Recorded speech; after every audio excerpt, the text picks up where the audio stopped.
So if you're angry, you use angry music or do you use happy music? It could go either way. If I'm a little bit angry, I sometimes go happy music. If it's been a particularly bad day, I'll just go angry music and just get it all out.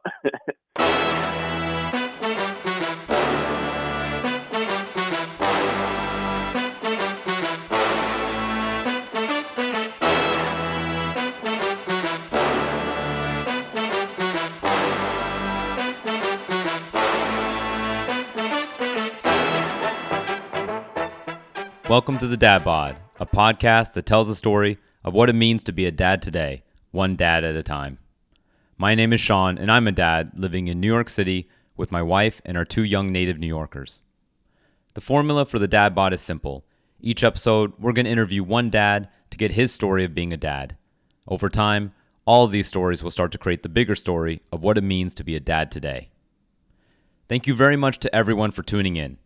Because of all your positivity, the show has kept pace with the goal of one dad interview per month, while also adding a couple unplanned reflection episodes and a fun episode for Father's Day. It's been really great to hear how the interviews are bringing deep, meaningful positivity to people's lives. Most of the feedback I've gotten has naturally come from other dads, but I've also heard from moms as well as guys who aren't dads themselves. Everyone has expressed their appreciation for these regular everyday dads for sharing their personal stories. If you like what we're doing with the Dad Bod, hit that subscribe button in your podcast app and post up a positive review to help other people find the Dad Bod. So the voice you heard at the beginning of the show belongs to my new friend and fellow dad, TJ.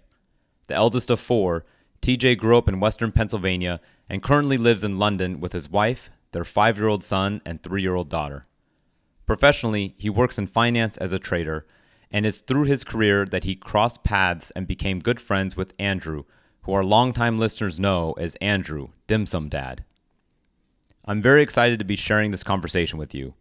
Even though it was our first time meeting, on an audio-only Zoom call at that, I could absolutely feel what Andrew was referencing in the Dim Sum Dad interview when he said of TJ, "This guy's EQ is off the charts, both in terms of self-awareness and how to interact with people." And one of the things he spoke about was his parents' expectations of him to take responsibility at an early age. Andrew clearly looks up to TJ, and I suspect that many other people do as well. In our conversation, TJ, in his very, very humble manner, discusses the principles that he lives by, which can all be seen as extending from that spirit of self-awareness and personal responsibility that Andrew identified in him. These principles, sharpening the axe, sphere of influence, and bonding through adversity, to name a few, were imprinted on TJ through important seasons and people from his life, including his wrestling career, his dad's constant presence, his mom's unshakable strength, and his parents' collaboration in raising TJ and his 3 siblings. All right, enough talking now. I'm really pleased to be sharing this with you. TJ, 7 Habits of Dad.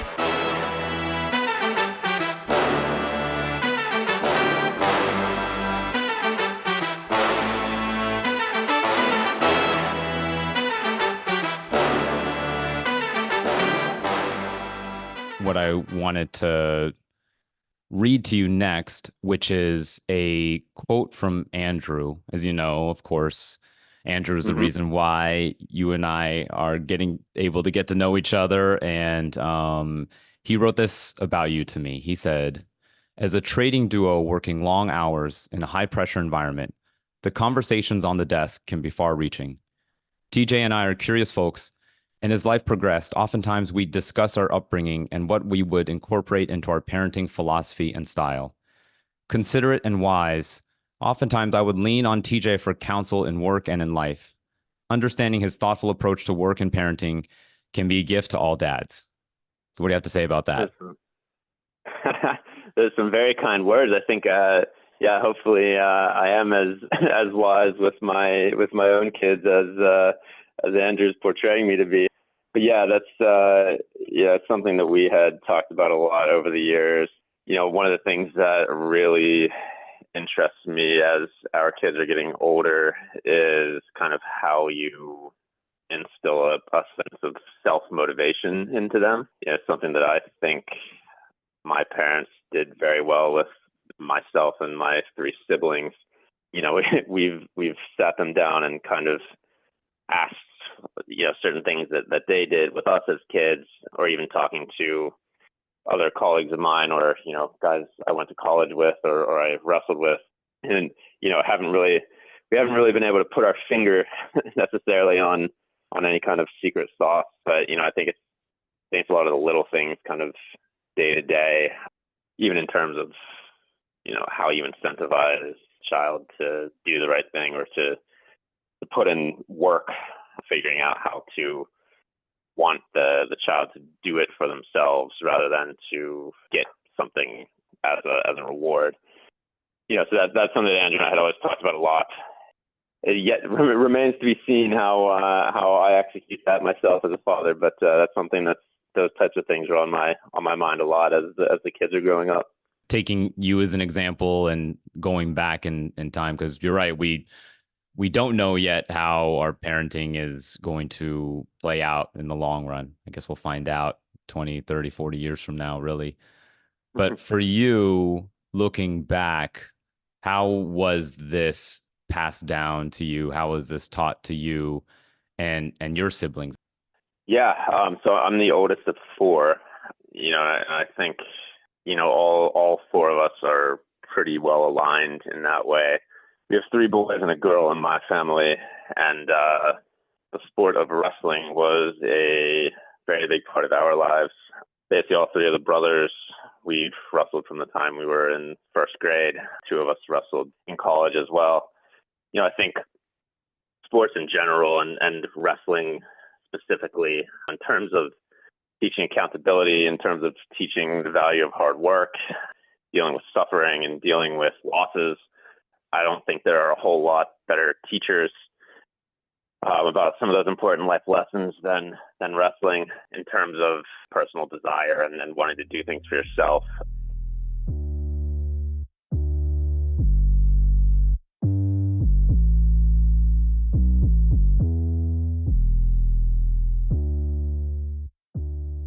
There was definitely one pivotal moment for me where I was probably 12 or 13.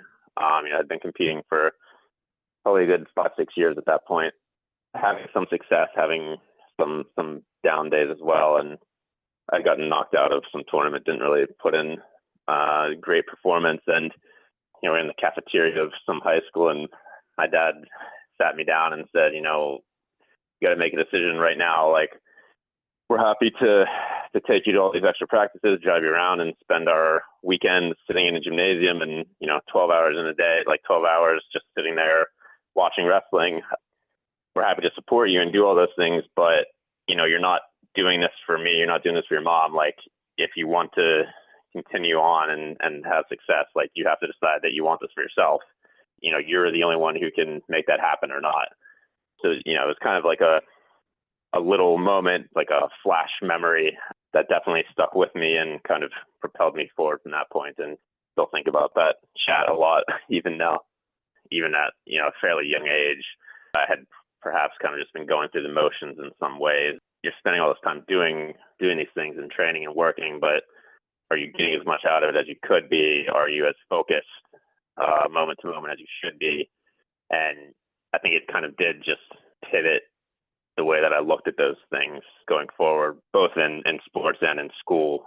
The same principles can pretty directly be applied to your performance in school, right? You can kind of just be going through the motions, being happy to coast through with whatever A's or B's and doing okay, but can you dial things up another 10, 15% and perform at the highest level?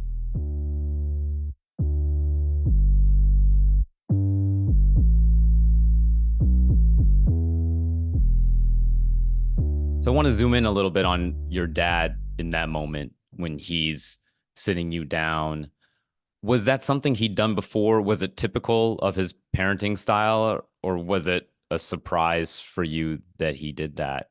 And how does it kind of fit into how he parented you overall? Yeah, I would say it was a little bit out of the ordinary. I mean, we've always had a great relationship, but it's not always one of like the the deep conversations or the conversation as serious as that, especially at that age. So I think perhaps that is part of why it struck me so much. It's also a sport that emotions run very high. You have big highs, big lows, like the fan, then the competitors.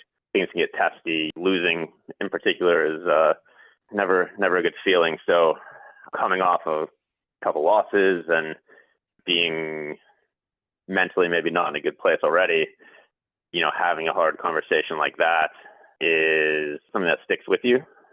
We've had other conversations like that over the years. He was able to step in at that moment or at other moments, and I think when I needed it most. I think our relationship is generally one more of talking sports, now talking grandkids and stuff like that. So, but whenever there is a hard conversation that needs to be had, I think he does a good job of stepping in and addressing things.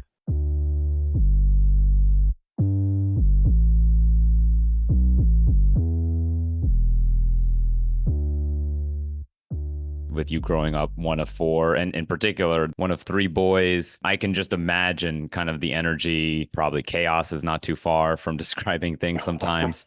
And you guys are all pretty close in age too, right? So we're actually a little bit of a unique setup. My next youngest brother is 3 years younger than me, and then there's a big gap. Number 3 is 10 years younger than me, and the youngest is 11 years younger than me. So we kind of had two little pods. Got it. Your parents and their parenting, how did they collaborate to manage a house with 4 kids? Yeah, I mean, I think it goes a couple of generations, actually. My dad is the youngest of 9. He came from a really big family. All 9 of them are super close. Even now, big family parties and phone calls with the out-of-town siblings, at least a couple times a week. So I think they were actually a pretty interesting model for our family, even though we're only 4. Definitely a bit of chaos around the house for sure. I think it eventually made things a little bit easier in my family once like my next youngest brother and I were a little bit older. We were actually able to, once I could drive, we could be taking the younger kids to practices or running errands, picking up groceries. So I think that was a big relief for my parents whenever those days came around. But, from their perspective, both of them were just always very present. Even when my youngest 2 siblings were tiny babies, 1-year-old, 2-year-old, they were dragging them to all of our wrestling tournaments and all of our practices. And, they kind of just got taken along and my parents made it work, which now with 2 young kids of my own, I have even more respect for that. It's pretty impressive.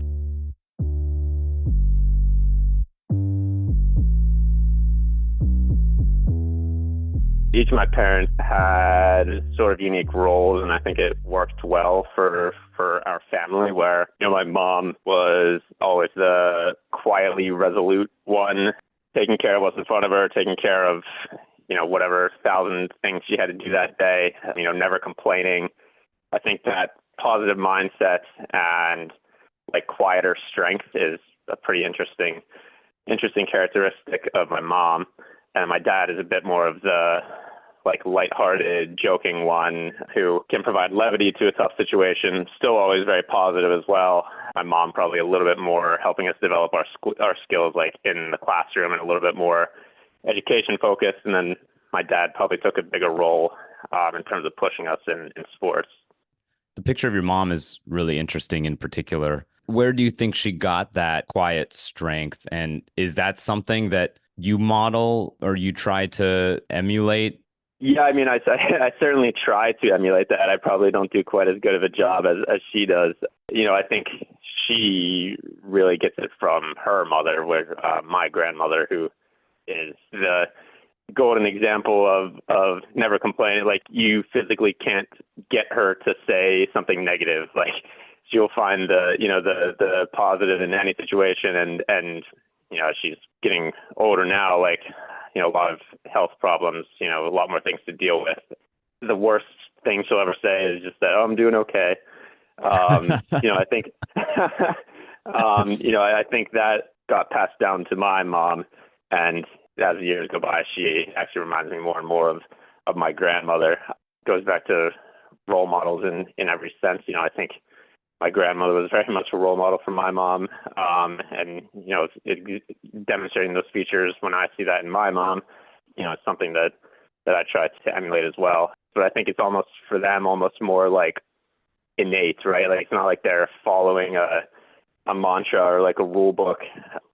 Did your mom or your dad or your grandma ever try to directly teach or say it's important to move through life seeing things on the bright side and not complaining? Did they talk about dealing with it, or was it just they just purely provided the example? I think the bulk of it was probably just demonstrating through example. I definitely remember times when I was growing up where I would be complaining or I would be taking things a little bit harder than I probably should be. And we did actually address something like that specifically.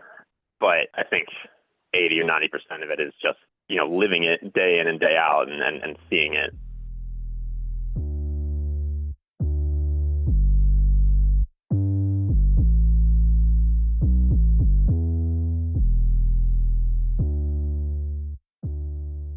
About your dad, tell me a little bit about the imprint that he's had on you.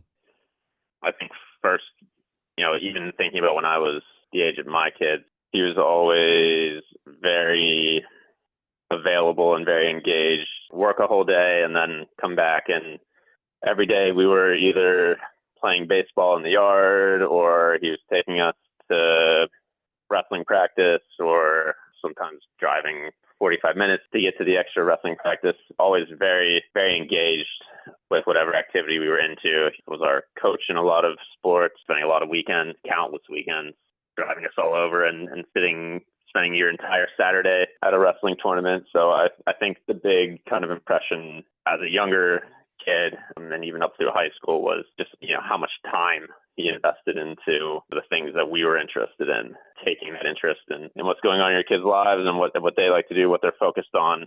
Pouring yourself into that is something that has struck me sitting here at this point and looking at my own kids. When do you think you became aware of how your dad operated and how hard he worked? Rock solid steadiness and presence. Work a full day, come home in the yard, playing with the kids, schlepping them to practice on the weekends, just 24/7. When do you think you became aware of how hard he was working? I think I always kind of saw it and probably didn't appreciate it enough. But yeah, I think it really kind of hit home for me after we had our second child and, you feel stressed out. You're running here and there and they're going in two different directions and we're both chasing them around and then you're going from ballet class to football practice, then going to a birthday party or whatever, and then multiplying that by twice as much of the craziness as we see right now. I think that's kind of what drove home for me. Like, wow, that must have been really, really hard.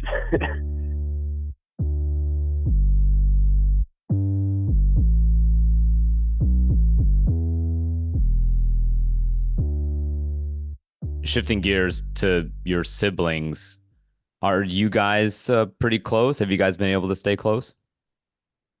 Yeah, definitely. We're very close. I've always been very close with my next youngest brother, and then the youngest two are only a little over a year apart, so they were very much best pals growing up. So we kind of moved through our school years almost more in those groups of two, but still very close and, a little bit more of probably a mentor, like slightly parent figure for the older two of us. But, now that we're all older, still keeping very close touch. It's a little bit harder being overseas, but yeah, I mean, talk on the phone all the time, get back and see each other as much as we can. And my sister actually is very much the number one aunt, really, really, really close with our kids.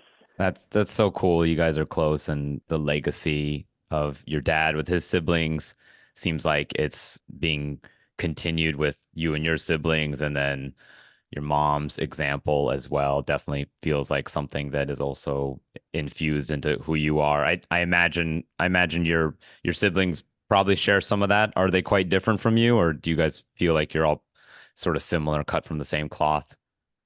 In a lot of ways, we're very similar, but there's certainly unique elements to each of us. I think something that was cultivated just by us growing up over the years was a sort of healthy competition between all of us, whether that be in sports or in school.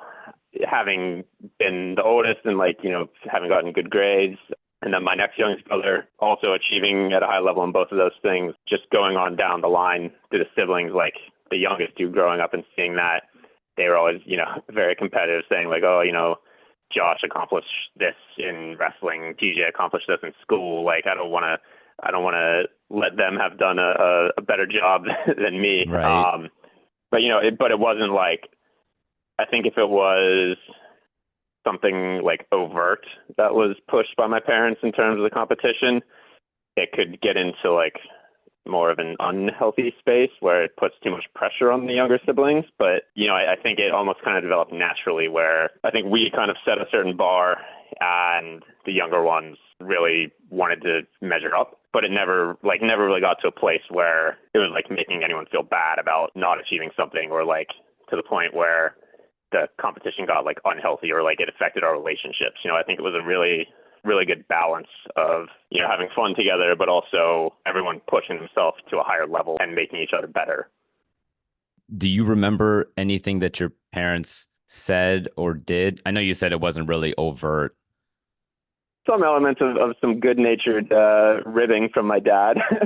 Got it. Whether it comes from a place of humor with a little bit of truth in it. I think that's probably as overt as it ever really got. A lot of these things, at least in my family, weren't like head-on, sit-down conversations to talk about the thing at hand, right? It's way more. All of this stuff is way more just demonstrated through actions.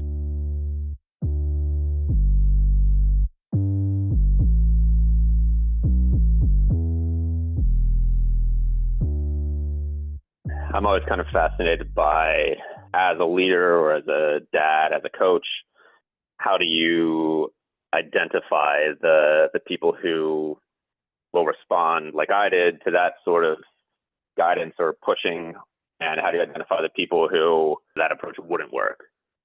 Are you a leader in the workplace as well? Yeah, I've a couple people under me now. So these are things that are very, very much on my mind as my team expands, and we have some different personalities joining over time, finding my leadership style.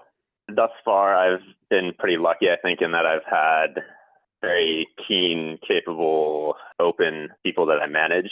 Basically, our team spans 3 different regions, and there's a lot of teamwork required across those regions.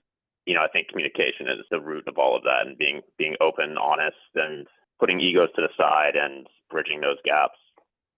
Your job is a really intense one, coming home and getting to take your mind off things with the kids. What is that emotional transition like for you? How do you do that, making sure that you're able to, when you get home and you're with your kids, you're fully present? Yeah, I mean, I would just preface that by saying it is super hard. At the beginning of my career, I would always kind of dread the daily commute. But at this point, I kind of find that, especially coming back after COVID and having been at home for a while, I kind of find that 45, 50 minutes on the train as like my buffer zone, where you can decompress, process everything that happened during the day, listen to some music, and then come out on the other side and kind of have that clear line between the work life and the home life. And, if I've done it all correctly on the day, by the time I walk in the door at home, try to feel like I've turned the page and compartmentalized the rest of the work stuff, trying to leave that at work. Some days I do better at it than others. I think it's constantly work in progress, and you have good days and you have bad days, but even just leaving your phone in the drawer or whatever, like that's something that I'm trying to work on a bit as well. Just totally for the 2-hour period between when I get home and when they go to sleep, try not to even be distracted by looking at your phone, texting someone, checking the market, stuff like that. Is there anything else you do, maybe in particular during the buffer zone, to make a transition from the workplace to home, mentally, physically? Are there any habits that you have or routines that help you get into gear for home life? For me, good music goes a long way. Whether that be happy music or angry music on any given day. that's kind of how I just unwind and clear my mind a bit. So if you're angry, you use angry music or do you use happy music? It could go either way. If I'm a little bit angry, I sometimes go happy music. If it's been a particularly bad day, I'll just go angry music and just get it all out.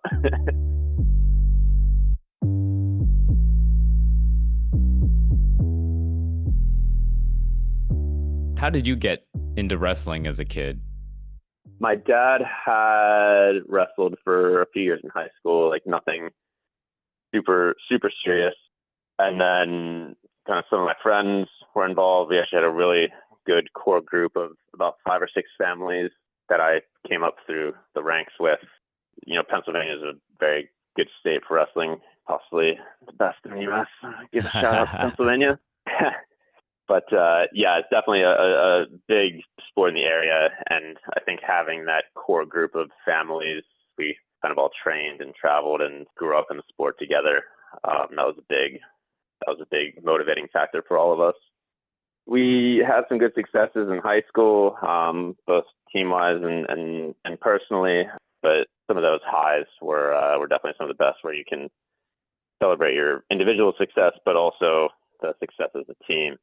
Those are still, a lot of my closest friends to this day. I think a lot of the bond is formed through the suffering of the practicing and the training and like going through hard times together. As much as the victories, yeah, but I think going through the trials and the hard times is kind of where you really form that bond. As a wrestler, how do you kind of approach life in a way that is specifically attributable to your background as a wrestler? It is a very good teacher of being goal oriented, having a singular focus on what you're trying to achieve and how you're going to achieve it. Pretty obvious parallels to the workplace. But I think it's a pretty unique sport in that at the end of the day, it's individual, but it's still team oriented in the sense that your individual performance contributes to the team result. And, it's not like on a football team, you're requiring all 11 people to work in unison at any given moment. It's more so you take care of your own business. Throughout the training, you're making each other better. And then that translates into team results ultimately, which I almost think that's an even better parallel to how things work, at least on the trading floor, where you're not coming to decisions by consensus at any given moment, and each person has their own direct contribution to the team's P&L or what decision you're making at any given moment. But at the end of the day, it requires coordination between everyone, and you're evaluated as the sum of your parts.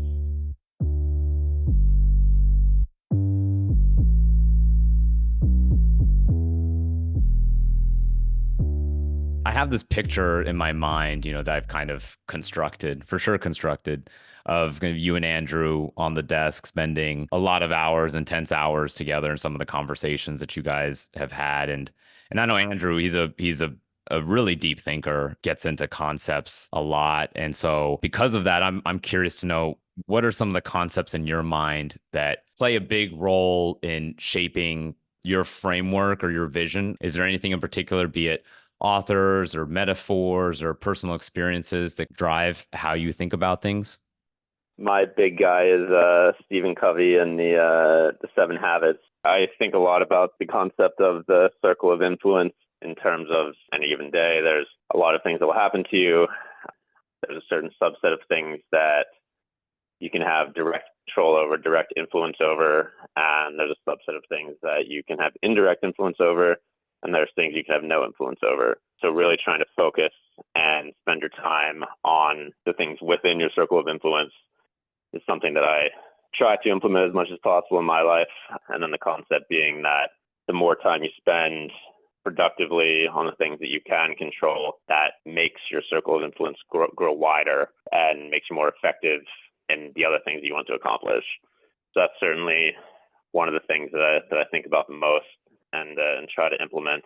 The other one being taking time to sharpen your axe, the metaphor of the guy chopping down the tree and working for hours and hours and hammering away. someone comes up and says, "Why are you so tired?" He's like, "I'm chopping this tree down. Your axe is dull. Why don't you sharpen it?" Like, "I'm too busy chopping down this tree."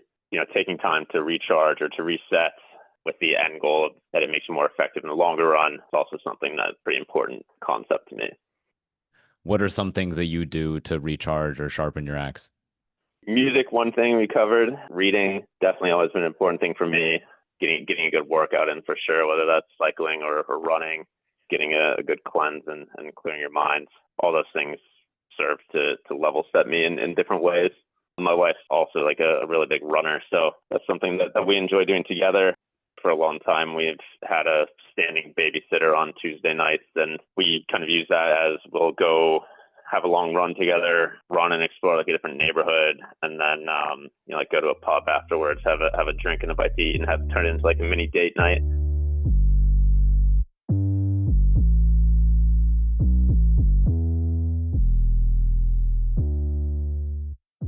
When it comes to actualizing or implementing 7 Habits of Highly Effective People and all of its teachings, what's something that's been a big part of your life, day-to-day routine, maybe completely under the radar that nobody would really know that you do, but something that you do because of that book, because of your conviction in the value of its teachings?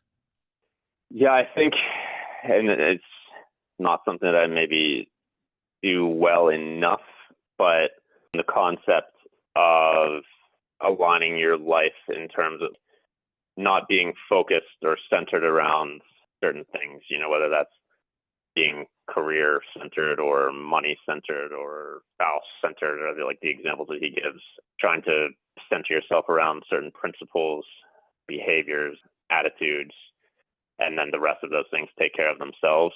I think that's one of the things that I really took away from that book, and I think it's also one of the things that's the hardest to put into practice. But working towards being principle centered, and then letting the rest of those things that most people focus on, or I focus on too much at times, those things tend to take care of themselves if you have the foundational perspectives and attitudes in place. Right. No, I like that a lot. What are some of the principles that you have at your center? Patience, being present, having a sense of slowness when you need to, being like methodical, but then also recognizing the times where more decisive action is needed. That being said, talking about all of these concepts is one thing. I certainly don't do the best job of any of these things at any given moment, but it's things that are on my mind and that we're working towards.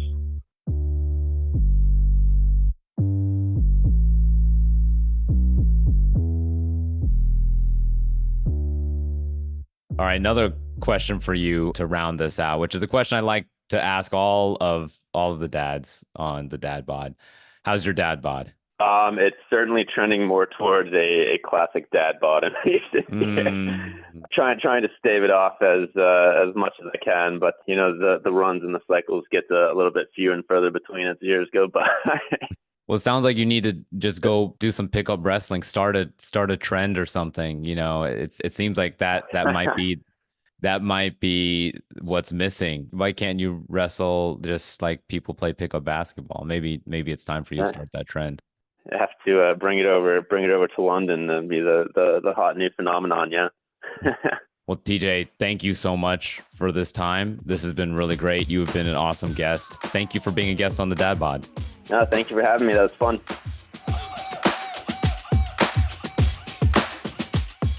Okay, dad number 6 of the Dad Bod is in the books. Big thanks to today's guest, TJ, for sharing his story. I hope you enjoyed this episode and that it brought a little something positive to your day. If you like what we're doing with the Dad Bod, hit that subscribe button and give it a 5-star review in your podcast app, or email me anytime at sean@thedadbodpod.com. Thanks again for listening.